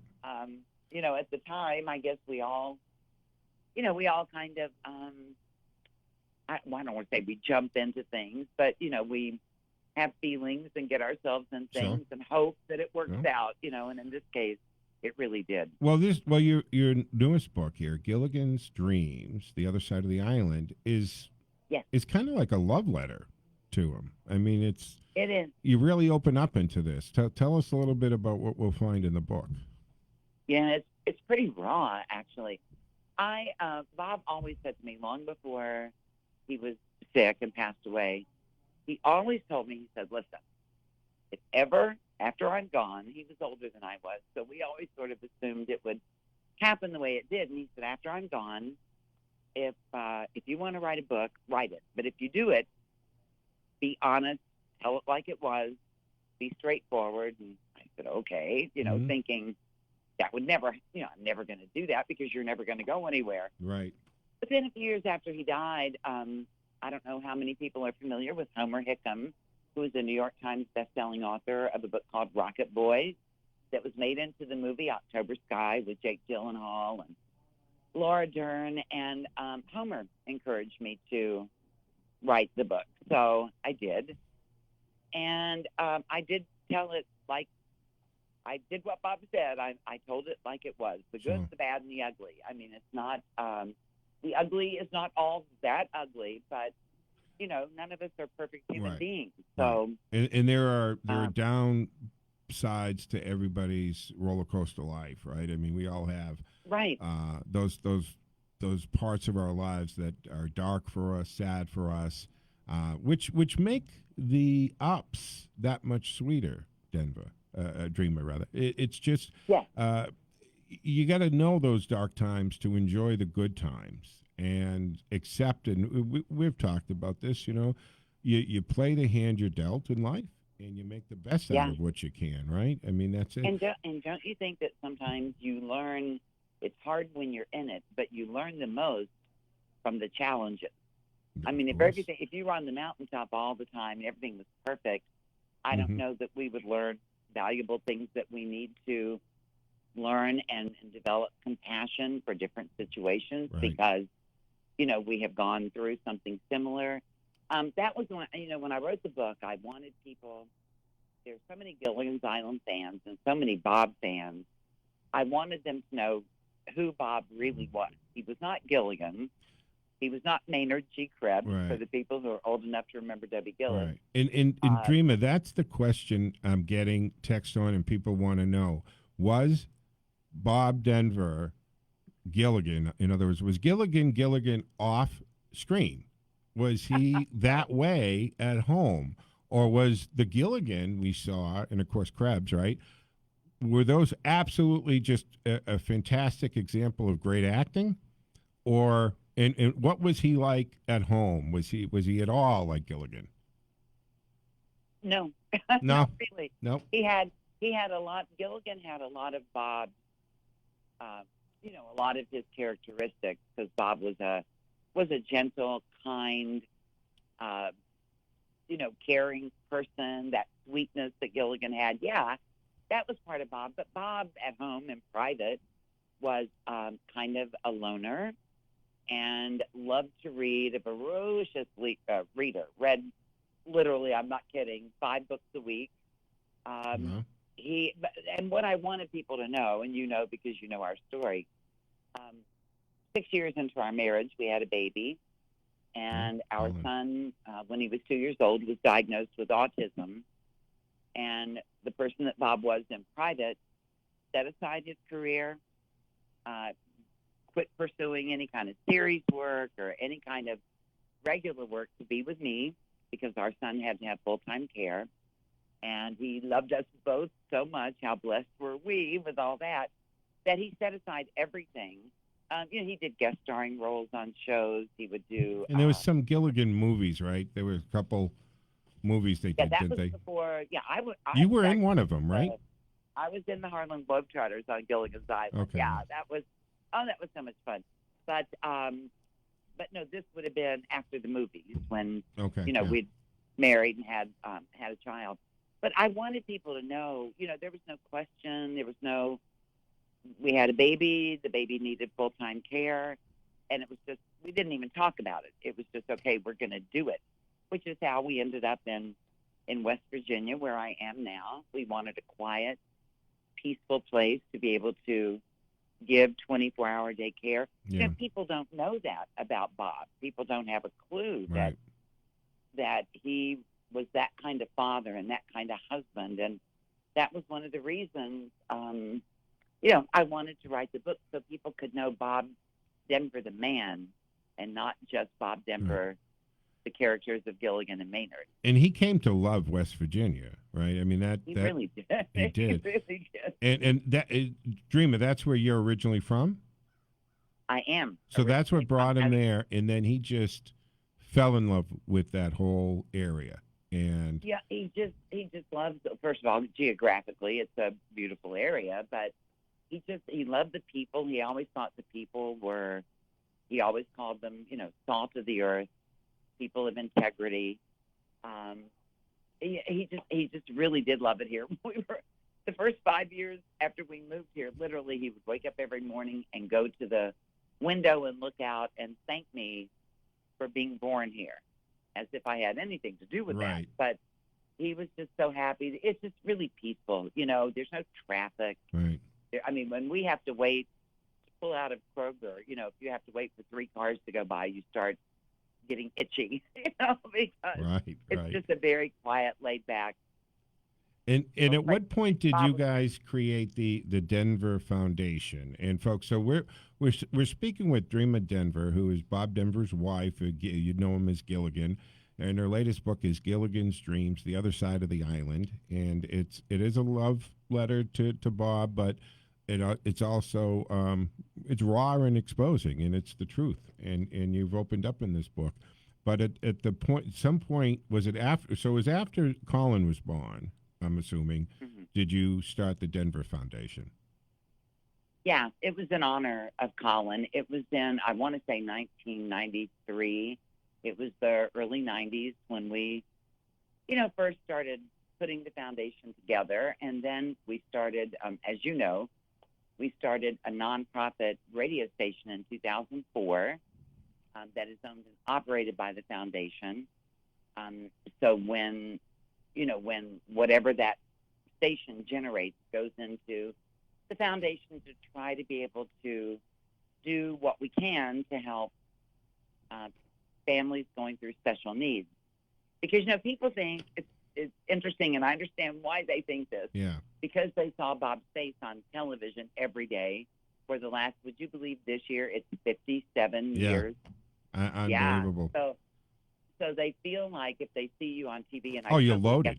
You're loaded. Oh, that you just have money, Well, that's why you're on a mountain, because you're just sitting on the top of your money, Dreama. Exactly. Yeah. That's what they think. But there was never any money for Gilligan's Island. Right. And that was the day. I mean, the whole concept of this residuals and the rerun. I mean, nobody in 1963 could have imagined 500 channels and, that this show would be in reruns several times a day. It just wasn't part of the business model 60 years ago, right? Well, no, and you didn't know, you didn't know about obviously streaming like we have today. And DVDs and all of that. Bob always said he knows, he didn't live to see streaming. He doesn't know anything about that. He always said, man, if I had any idea, I would have made a much better deal, because they didn't. And I've looked at his contract so many times, and boy, do they cover themselves. They do. Back in 1963, they may not have had a clue exactly what was coming. But they cover it. I remember, because I've had to sign, when I got some parts and things, right, that appeared in some TV shows and some parts, and you get the contract, and in there it says that the likeness and character that you're portraying, that they own in perpetuity, and in any kind of media form to ever be invented. They actually say, so even if we don't know about technology, if we discover technology down the road and we have your character in that, you still have no claim to it. So that's exactly, I was going to use those very words with you. Oh, yeah. Okay. So, yeah. I mean, it's right in the contract. What it says. Yeah. So they've been saying that since we know for sure, 1963. Yeah. That however this is used, no matter what form, media-wise, that's it, Right. So that's very, that can be frustrating sometimes, let me tell you. I got to tell you, who was ahead of their time on this is his grandpa from the Munsters. I worked with Al. Right, Al you worked with Al? Well, Al was really one of the very few people who was smart enough to say, I'll take a little less now per episode, but I get the grandpa, this image thing. So he's the only person in TV of that era that got paid residuals. And as he puts it, know that. Yeah, as he puts it, he goes, I was thinking, when this was putting together, everyone else on the show were pretty young. He goes, but they were thinking with little young brains. He goes, I was thinking with a little older experienced brain. And I said, no, I'll take a little up front, but I own the grandpa image. So he's one of the very few people in early TV that got paid residual money before it was a thing. Yeah. So, didn't residuals start like in 73 or something like that? Yeah. But for Al, for Grandpa Munster, he was way ahead of the curve. And that was something that just wasn't done in those days. Nobody thought in that term. But, people are going to think, that, because we see Gilligan's Island over and over, and when we look at only 97 episodes, right, are made, yet it's one of the most watched programs on the planet, and probably why all of us couldn't tell you almost verbatim every episode. I mean, if we talked briefly, I was talking to Russ, and I made reference to when Gilligan messes up they were going to spell out SOS when the astronauts were going over, and he trips over the log and changes it to Sol, which was the name of one of the astronauts. He instantly knew the episode I was talking about, right? Everybody Exactly. does it, right? And then they get visited from, all these people who find the island, and they all remember it. I'm still trying to figure out how much did they pack for a 3-hour tour, Dreama? I mean, come on. The Howells especially. Poor Gilligan and the skipper and the professor, they didn't pack at all. But yeah. Well, the professor always had a book for everything. How many books did he get, right? You notice no wonder they sank. Yeah, that's great. That's true. But anyway, so Bob told me once that they actually had a production meeting to decide how they were going to explain the Howells clothing, because the Howells had dressed an to the appropriate nines outfit for every if there was a bullfight, they would have had that kind of outfit. Anyway, Bob said that they decided the show was so much lean toward fantasy, and they just weren't going to explain it at all. You're right. Just ignore it. It could just become a question, and it is. Next to Ginger or Marianne, it probably is the second most asked question. Oh, yeah. Where did they get all the clothes? And they knew that would happen. Yeah, because they had an outfit for everything. And why didn't the Howells, being multimillionaires, have their own yacht? Who shares a charter, right, on a 3-hour tour? Right. And I think they addressed that at one time, right? Something happened to their yacht at the last minute, and isn't that why they had to go on? I don't remember that. I thought they addressed that in the movie. You're probably right. Because in one of the movies, they're back into the Howell. He retakes his empire over, and one of the scenes that stuck in my mind for whatever reason is that the helicopter lands while Lovey and Thurston are at dinner, and it's supposed to be Cuban cigars getting delivered. Right, and it's Castro himself that gets off the helicopter and hands it to the millionaire thing. So it's fine. I mean, and I guess you have to go that way, Dreama, is just let go, enjoy the fantasy of the show, and just have fun with it. And that's what you had to do with that show. I mean, but, don't we all dream sometimes of being deserted? Yeah. On an island somewhere. And that's what it was. The premise of the show, they get stranded, and those shows are always more about the dynamics of the relationships and how the human behavior and how they come together, and they always looked out for each other. And they did. And that really was that is sort of a lesson, I guess, for all of us, even currently, is there was that aspect of the show where Sherwood wanted to show that people from very different backgrounds, a movie star and a farm girl and a professor and intellectual people, rich people, we could all come together, and in order to survive, we could make it work. And so there's, I want to say it's a simple little show, but then again, it isn't, because there's a lot more kind of underneath the surface than one might think, unless they really thought about it. Yeah. Did Bob ever share with you after, the Gilligan's was in rerun and it was done and he ended up doing those movies, about wanting to do any more series? I know Colin came along and that became your focus. But there was a pilot, right? Scamps or something, didn't that? And Bob and I both, that was a pilot we did together. Yeah. And it was, actually, it was a darling show. It was, Bob played a character named Oliver. He was a writer. And this was back in the early 80s when the latchkey kids were kind of a big thing. Do you remember that? When kids that came home from school. And so I was, he was a writer, and of course he was rejected all the time. And because he was home as a writer, the parents of the kids in the neighborhood, they would all go to Oliver's house after school and stay until 6 o'clock when their parents got back from work. So it was Bob and 9 children, all under the ages of 9 years old. And the one that people will probably know and the one I fell absolutely in love with was Joey Lawrence, who played on Blossom. He placed 3rd on Dancing with the Stars one season. But Joey Lawrence he would tell you, he was 5 3/4 years old when he did that pilot for that series with us. And at the preview houses in LA, it was really successful. And I talk about this in my book, which is really interesting. Grant Tinker had just taken over NBC as the head of NBC. Mm-hmm. Brandon Tartikoff was head of programming. He loved Scamps and would put it on the schedule.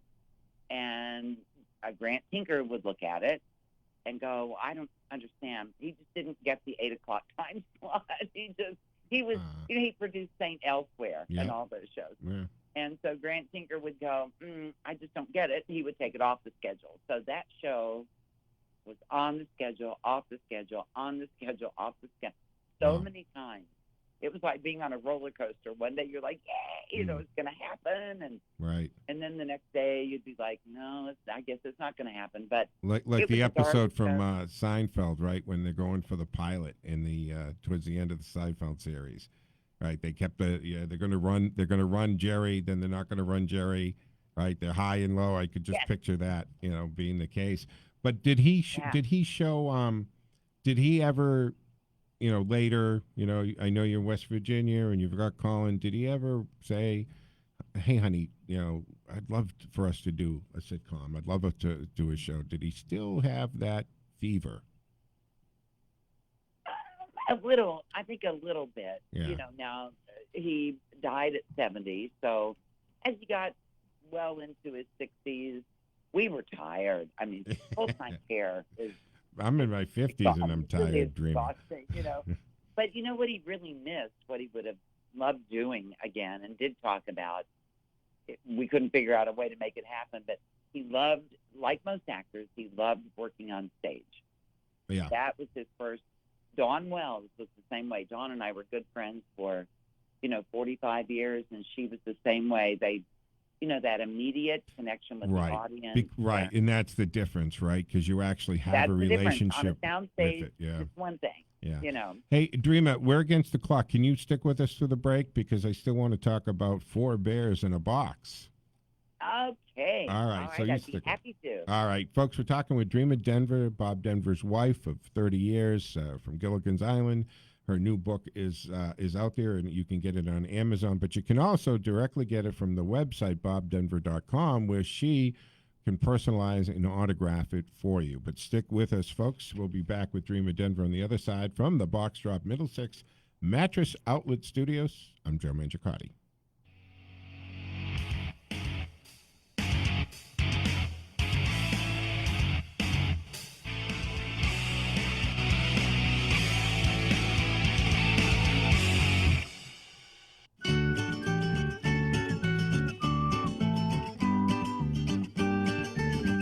This is Find a Forever Home for Teddy's Friends, brought to you by the Cantiani Insurance Group with locations at 318 Plantation Street and East Douglas Insurance. This week's candidate comes to us from Buddy Dog in Sudbury. You should get to know Scoopy. He is a handsome young goofball from South Carolina. He loves everyone he meets, humans and pups alike. He does like to play hard, so roommates of any species will need to be sturdy and confident enough to handle him. So a large fenced-in yard would be a pretty good thing for Scooby. He would not do well in a small home or apartment. He's a 2-year-old neutered male, unknown breed mix, about 70 pounds but a healthy weight. He was found as a stray in South Carolina. He is food motivated and he does know sit, so training will be pretty easy and some basic obedience training is recommended. Again, Scooby comes to us from Buddy Dog in Sudbury. For more on Scooby, check out Teddy Goodpup's Facebook page for links and pictures and of course information how to visit and maybe even adopt Scooby and bring him home to his new forever home. Find a Forever Home is brought to you by Cantiani Insurance Group with locations at 318 Plantation Street and East Douglas Insurance and anytime at 508-791-2088.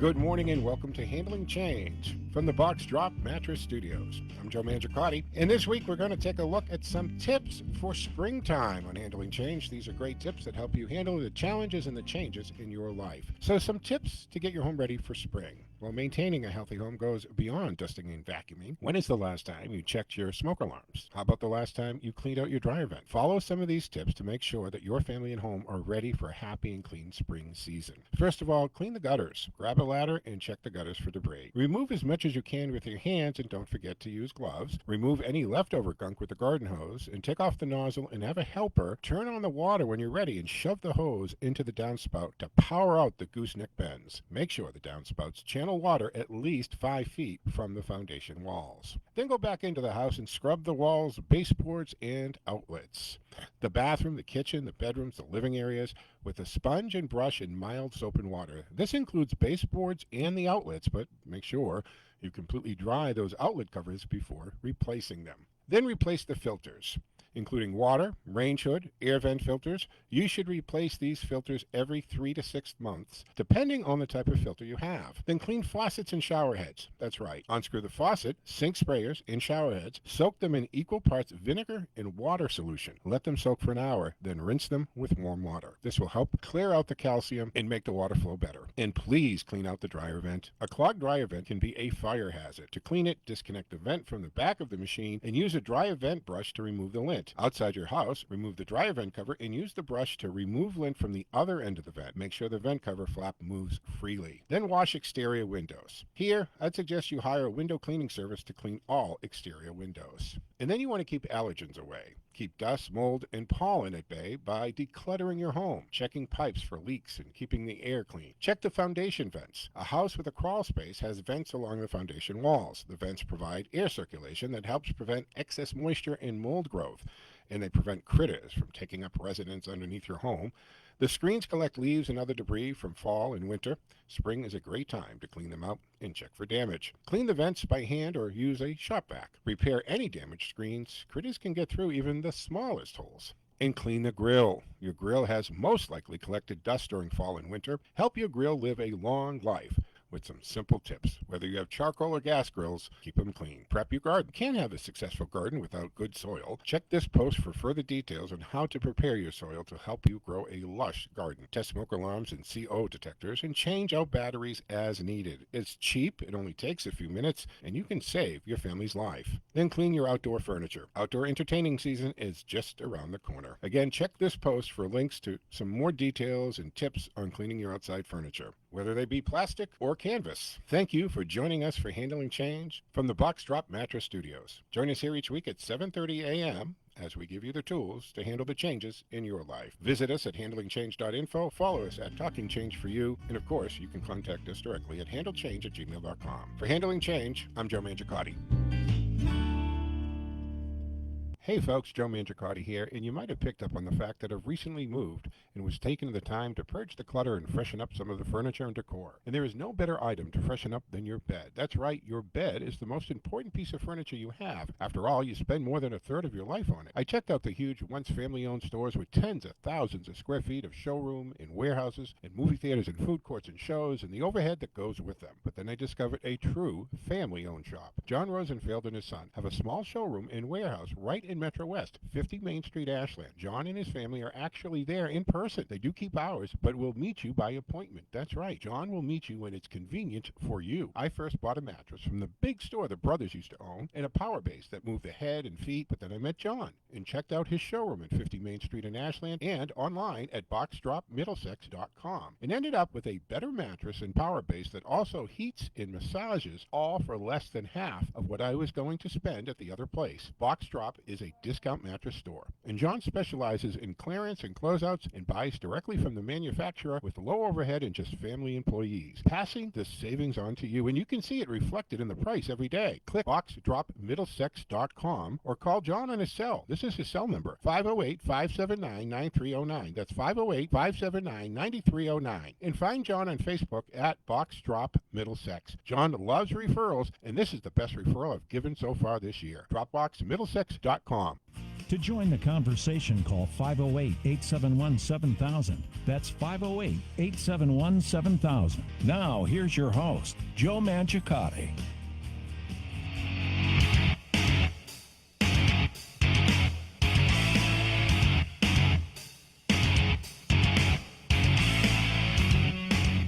All right, folks, welcome back to the final segment of the Joe Mangiacotti Show, the Saturday edition here, the 27th of March already, folks. Wow.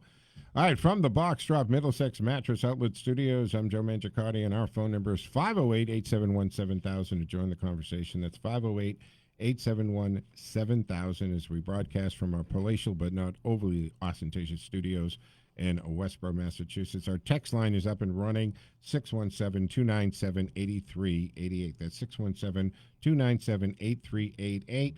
If you can't text but you have a device, if you email me at textjoeontheradio, all one word, textjoeontheradio at gmail.com, it appears on the same screen. On the line with us, our guest today is Dreama Denver, who is the wife of Bob Denver. You know him as Gilligan, who has been entertaining us for generations, for a show that was on in the 60s for 97 episodes. It's continually played, but Dreama has a new book out that's just been released called Gilligan's Dreams, The Other Side of the Island, and you can get it on Amazon, but if you go to bobdenver.com, Dreama will customize and autograph a copy for you. That's a good deal, Dreama. I know. I'm so excited about the book, and I really believe that, Gilligan's Island fans, Bob Denver fans will really love getting to know him much more intimately than they ever have. Bob was he was a pretty private person. He used to tell me that he always pushed the character, like in interviews and things, he pushed the character rather than himself. Mm-hmm. So it's it's a journey through the 30 years that we were married, the ups and downs, the good and the bad, the challenges we faced together. And it really is about love and commitment, about making that commitment, which I think nowadays, Hollywood marriages can last 76 days nowadays, Yeah. Well, but it really is about commitment and loving somebody beyond, anything I ever imagined, that's for sure. So when you name the book Gilligan's Dreams, The Other Side of the Island, is that kind of saying the other side of the story? The other side of Bob Denver, the other side. So we get a peek into the non-Gilligan person because, as we said earlier, right, what we were portrayed as Gilligan on air and in the public view wasn't Bob Denver. That wasn't him, right? Well, it was a part of Bob. It was a part of him, but he wasn't this goofy ball, accident prone, doofus that we saw. The thing that would surprise people the most, Bob was so intelligent. Right. I considered him always my greatest teacher, and you don't think of intelligence and Gilligan in the same breath. You just don't think of it in the same thought. But he was highly intelligent. He was, part of what I loved about him, I loved everything, but part of what I really loved, he was as comfortable with, the person who was helping him down at Lowe's when he was getting lumber or tools or something. He was as comfortable with that person as he was the president of the United States, and I can say that for certain because we were invited to the White House twice during the Clinton administration, also talked about in the book. And, he was comfortable with the president. He was comfortable with John Doe. He was just such a good person. And you know something, Dreama, is it takes a very intelligent person to play a non-intelligent person. And I think of, Bob Denver playing Gilligan, Christine Applegate, who, her character on Married with Children, and she's extremely intelligent. And when you look back at, Lucille Ball, it's just all these people who played these goofballs, that takes a lot of talent and a lot of intelligence to be able to play a stupid person on TV. and it takes a very intelligent person to recognize that. Yeah. Because people, and I understand this, people think what they see on the TV screen, that's who you are. Yeah. You're the goofy guy falling out of hammocks and, all of that. And Bob was highly intelligent, and you're absolutely right about that. Yeah. Absolutely. But Dreamer does have other books, by the way. But before we do that, 508-871-7000 to join the conversation. Let's jump to the phones because Mark from Worcester's been waiting patiently to talk to you about Gilligan. So, Mark, you're on with Dreamer Denver. Dreamer, I have a question for you. I think everybody who's ever watched Bob Denver has asked themselves this question. As far as this off-screen persona, do you think he was more like Gilligan or more like Maynard G. Krebs? I would say he was more like Maynard G. Krebs. That's what I figured. Yeah. The last question I want to ask you: was he a native Californian? Was he born and raised on the West Coast? No, he was born and raised in New Rochelle, New York. He lived there Nope. up until high school, and then at some point during high school, they moved to Long Beach, California. His family did. So he's a New York boy. Yeah. Yeah, the reason I ask you, if you ever met native Californians, they have that, that laid-back kind of personality. And that always seemed to come through, even with his characters. He's always like this laid-back Southern California type dude, You know what I'm talking about? Yeah. Oh, yeah. So, he was very... another All right, example. have a good one. Thanks for taking the question. Thank you, Mark. Always a good call. So just another good example of his skill and talent as an actor. Yeah. Yeah. Bob was very low-key and laid back, and I don't know, I guess he didn't get that from the New York side of him.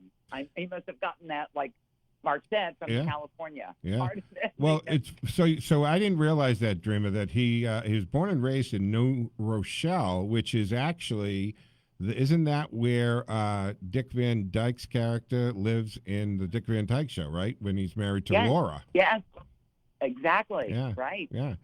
He would go in and write for the TV show, and he'd go home to New Rochelle. Wait, Russ, Yes. Russ, you want to say something, Russ? Yeah, the show that Rob Petrie wrote for was the Alan Brady Show. Yeah, the Alan Brady Show. That's right. I remember that. And a lot of us really grew up with a lot of the classics. And when I first started watching Bob, it was obviously as Gilligan long before Maynard G. Krebs, but I guess probably because I was more into Gilligan's Island and such a great show, and now for a new generation of fans, not just the DVDs and of course coming on TV. But I have to wonder, right, Russ, Dreamer? Hollywood continually recycles, right? There's very few new ideas that come up, and I maintain that most TV shows can be tied back to a Lucille Ball show of some type, right? The plot just gets regenerated and regurgitated some way. But how long do you think it's before some producer somewhere in Hollywood goes, wait a minute, why don't we reboot Gilligan's Island? And it has been, pardon me? It's been talked about. It has been, Honestly, okay. No, it has been talked about many, many times over the years while Bob was still alive. When it was first talked about, this tells you how long ago it was, Tom Hanks would have been young enough to play Gilligan, and that was who they thought. This is what kept getting back to Bob. They'll have Tom Hanks do Gilligan and John Goodman do the skipper. Perfect. It would have been... That would have been great casting. Yeah, John Goodman would be a great skipper on that, and we He could would have have been a some great fun with the casting. But I'm wondering how we do the logistics of it, because could you really get lost in 2020-ish? Probably not. But there are islands that are still unexplored, and people, trust me, there are actually islands that are still living in a whole different era that they just continually reject anybody coming to the island. So it's not outside the realm of possibility that they could, but it would probably be maybe a luxury yacht, that goes out, and so, I don't know. They'd have to come up with it, but the technology would be different, but it could be done. I mean, and of course, now we could have a Gilligan's Island in space, Dreamer, right? Oh. So you have one of these cartoons. There was a cartoon called Gilligan's Planet. Oh, I didn't know that. Okay. Where they actually got lost in space. So you're onto something there, Joe. Yeah. I mean, we're not that far away from, the political side of this, folks, which we'll be covering on the show is, China now wants to claim the dark side of the moon, right? And I mean, the advantage, people, has always been air advantage, right? Is the thing. There's no higher ground to take an advantage than space, which is, again, the Trump administration got laughed at for creating the Space Force, which was overdue. We needed it. But nonetheless, it wouldn't be outside the realm of possibility that not so far down the future, because we already have civilians going on these space flights. So eventually we're going to have, and I think it was Hilton, right, who said he wanted to have the first hotel on the moon. And he did that in 1960. He was talking about being the first hotel. So there could be an opportunity for a Gilligan's Island being stranded on either a ship at adrift in space, or we take a little of the Lost in Space and they crash on an unknown planet, right? So That's it could true. happen. It could happen. They better be consulting you on that, Dreamer, though. Oh, well, I think they should consult me, don't Yeah, you? and make sure you have a good contract with residuals. Oh boy, you could bet that would be true for sure. So actually, before we, I wanted to tell you, I just wanted to tell you Bob's theory about the longevity of Gilligan's Island. Sure. Because I think he was so spot on. When you look at other shows from late 50s, early 60s, that era of television, they're very dated. You think about the Donna Reed show. It's obviously in the early 60s. You think about Father Knows Best and all those shows. Gilligan's Island, now think about it. You can't, because it took place on an island. Right. Mm-hmm. There's nothing to set it in any time period. So you can watch that show today, and it's every bit as relevant right now as it was back then. The only thing that would date it, we used to laugh about this. Do you remember the episode where the mosquitoes landed? I forget how they landed on the island, but they ended up on the island. They were a takeoff on the Beatles. Oh, not mosquito. Right, the mosquito, the rock band. It was the rock band. Yeah. The mosquitoes landed. Yeah, okay. Exactly, and that somehow they got. I can't remember how they got there, but so that would place that episode in that time period because it was all about taking off on the popularity of the Beatles. But most every episode, I would say 95 out of the 97, could take place right now today if you filmed it. Yeah, there's no timestamp on it per se. I mean, for technology, they had that little transistor radio that the professor constantly tried to do stuff with. But hey, a radio is a radio. Exactly. And we still have them today. So I get that. Yeah, absolutely. Yeah. And very few shows have that kind of staying part. I mean, the Brady Bunch is a iconic show, right? It's just for those of us that grew up with that, that we identify with the Jan character. If you're a middle child, the football in the face episode and all of that. As a matter of fact, just a couple of years ago, it was at HDTV ended up buying the house in Sherman Oaks. That was the exterior shot. Yeah. And they redid the house because the house that they used for the exterior shot is, of course, not the house on the set and isn't laid out at all. But HDTV, and it cost them millions of dollars to turn the inside of the Sherman Hoax house into the inside of the Brady house. And they had to dig into the ground to create the kitchen in the back, because the kitchen in the real house was right to the right when you walked in. And they did this. So I don't know if you watched that. And they went and got some of the actors, the original children, right? Played, you know, they came back, Cindy and Jan and all that. And they hunted down, you know, the furniture in the stovetop, right? Remember that? I was like, this was crazy. This is crazy. And then when they were all done, it was the Brady house from the TV show. It was. I would love to go walk through it. I know. That be fun? Wouldn't that be That would so be cool? so much fun. Yeah. So and cool. I actually, you know, this is going to sound kind of silly, but I did watch that.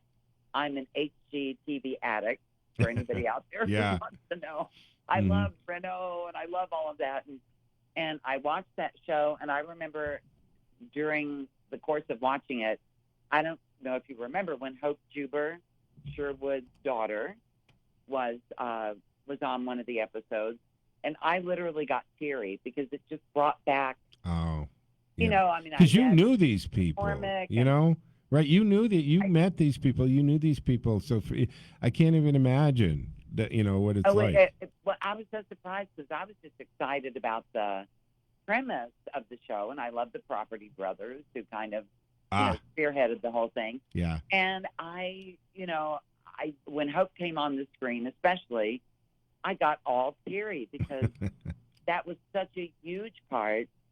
These people were of some of the best years of my life, and it was emotional, which I thought was, you know, interesting, kind of a surprise to me. Dreamer, before, because we're going to run out of time, because this is not your first book, the other, you know, Gilligan's Island, the other side of the island here, but you had a children's book, Four Bears in a Box, that got like a zillion awards. It's so renowned. And tell us about Four Bears in a Box. What is it about, and how did you come to write this, and why? Okay, this is kind of an interesting story. When Bob and I had Colin, our son, he loved Dr. Seuss. Now, I know we have a thing with Dr. Seuss now. I can't believe we have a thing with and Pepe Le Pew and Speedy Gonzales and I'm telling you, people, leave Hanna-Barbera alone. That's, you know, don't even think of going after Bugs Bunny. Bugs Bunny was he remember Bugs Bunny dressed in drag long before it was popular. He took every opportunity he had to dress up as a woman. I love it. Yeah. Okay, well, anyway, I read, you know, Dr. Seuss to our son when he was growing up tens of thousands of times. And Bob came to me one day and he said, honey, I have an idea. I think you should write a children's book. And I said, are you kidding me? This is like 20 years ago. And he said, no. He said, you've got the rhyme thing down. You're a good writer. I think you should try it. So I said, oh, okay. You know, creative people have to have a creative outlet. Sure. And we were doing full-time care. So it took me, I don't know, 4, 5, 6 months. I got the story written. At that time, Bob said to me, I said, well, what would I write a story about? And he said, I have a title already. And I said, okay, what is it? And he said, Four Bears in a Bag. And I went, well, what would four bears be doing in a bag? And he grinned at me and he winked and he said, that's what you got to figure out. So I did, wrote the story. Life, as it often does, got in the way. Bob read it, he loved it, and he was going to do the art for it. Was he an artistic guy? Did he paint and stuff? He was art. Yeah, He didn't do a whole lot of it, not like Wayne Hickman, who really is an artist. But Bob did have talent in that area. So, you know, our son got older. He got more challenging. Bob got older. Then he was diagnosed and passed away. And the Four Bears got put away. And it was about, I guess it was spring before last. I was doing spring cleaning, ran across a manila envelope, opened it up. There were the typewritten pages of the story, and tucked between the title page and the beginning of the story were pencil sketches that Bob had done of the bears. Okay. And at this point, I had a manager, so I called Bert, And I was like, you're not going to believe what I just found. I've written a children's book. And he goes, when? I said, 20 years ago. But, it's really cute. I really like it. So he approached the publisher who loved it right away. Obviously, the title changed a bit because 20 years later, the publisher comes back to me and they said, would you be okay with changing the title to Four Bears in a Box rather than bag? Right. Because nowadays, children don't know what a brown paper bag is. Right. And so I had to think about it overnight. I could hear Bob's voice in my head going, honey, if they think the book's going to do better putting the bears in a box, put them in a box. Yeah. And so we changed that, which required some rewriting, and made the story so much more imaginative. Anybody with kids in their lives knows a box that is kids, awesome. that's it. You're a spaceship, That's a it. race car driver. You can be anything with a box. Okay, you have named some of the things the box becomes in my book. Oh, okay. And the coolest and the coolest thing is it becomes a hot air balloon in their imagination. They're in a hot air balloon and the art is so darling. The hot air balloon goes flying over an island and they look down and a man in a red shirt and a white hat is waving up at them. So they spot Gilligan on Gilligan's Island during their adventures. Did they save him? Did they save him? Actually, I've written a second book. A second bear book. We're waiting for it to be illustrated. So maybe fall, maybe next spring, it'll be coming out. But the Four Bears, I want it to be a series. They go on adventures looking for the man in the red shirt with the white hat. Okay, so we got Where is Gilligan will Waldo, make an appearance Carmen de in San every Diego. book. Got it. That's awesome. Yeah. But That's the book it's one, let me tell you, for the folks out there who have kids, not just because it's my book, but it's won 9 awards. And the most recent award it won was in December of 2020. It won runner-up for Best Children's Book at the Paris Book Festival. And I'm talking Paris, France, not Paris, Texas. Yeah, it was, that was totally, gosh, I never even imagined that. So that, it was exciting and wonderful. It really is a darling book. And my illustrator, Ashley Belote, she just brought the book to life. I give her so much credit for the fact that it's wonderful. That book can be gotten at bobdenver.com. Both of them. And we're running out of time, so we got to tell people both of these books. And we'll just go to bobdenver.com, period, because you'll get the scoop on everything. You'll be able to see what's coming out, keep track of Dreamer and all that she has going on there. You're not slowing down at all, Dreamer. You're still out there doing great stuff. Denver Foundation, they're doing wonderful work.